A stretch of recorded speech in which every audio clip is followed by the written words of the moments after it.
Hi, I'm Paul Friedman. I'm the founder of the Marriage Foundation.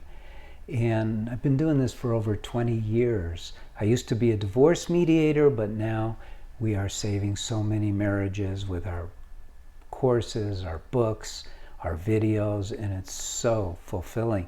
This question that has come to us is, how do you live with an unhappy spouse? 3 things you can do now. So let's talk about, I'll get right into it.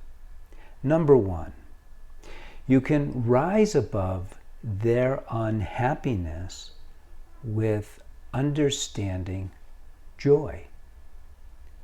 Now, what does that mean? Because that's a very deep thing, and you'll find that we are deep. Hopefully you subscribe to this channel. So we don't understand happiness in the world. The world defines happiness in a very material way. Happiness is something that comes from getting something that you want, but it doesn't really cover it. You see, there is a fear in the world. No one wants to talk about God or anything spiritual. Now, this is not a religious video, and I'm not going to go into religion, but it's science. It's a metaphysical science that we are souls made in God's image, not fingers and toes, but we're souls. Now, we have a body. You're not the body. You know that. You have a body. You also have a mind. And what has happened in our world is because of the misunderstandings in Western psychology, and I love Western psychologists because they want to serve others, but they have so many misunderstandings because of this anti-spiritual positioning that they've taken on. And so they don't acknowledge God. They call God an abstract thought. They literally call love an abstract thought. Or, almost worse, they call it an increased like. But is that the case? You've experienced love. And love is not in the mind. Love is in the heart. That's how you feel it. It's so overwhelming. Real love is so overwhelming that the mind can't take it. It wants to get away. It wants to get away. And why would you want to get away from love? You see? But we are not taught to master our minds. We're not. We're very primitive. We are sort of advanced technologically. I say sort of because in 100 years we'll probably be transporting electronically, like on Star Trek, and we're not even there. But compared to where we were 50 years ago, we're really advanced, but we're not advanced as human beings.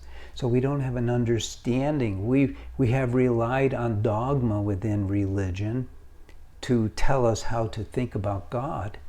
And so we have missed some of the most important points. God loves us. He wants us to be happy. The soul is a reflection of God. It's a part of God. And the soul, its attributes are love, joy, wisdom, consciousness. But we don't live in our souls. We identify so much with our mind that we become entrapped in these dramas, these endless dramas. We never step back and go, okay, mind, I got it now. We don't see our mind as a possession, as an object, and it's necessary to do that. So you want to rise above the unhappiness with an understanding of joy. That joy is your nature. So you stop the mind, you pull yourself into the joy, and that's how you live. That's step 1. You can do that right now.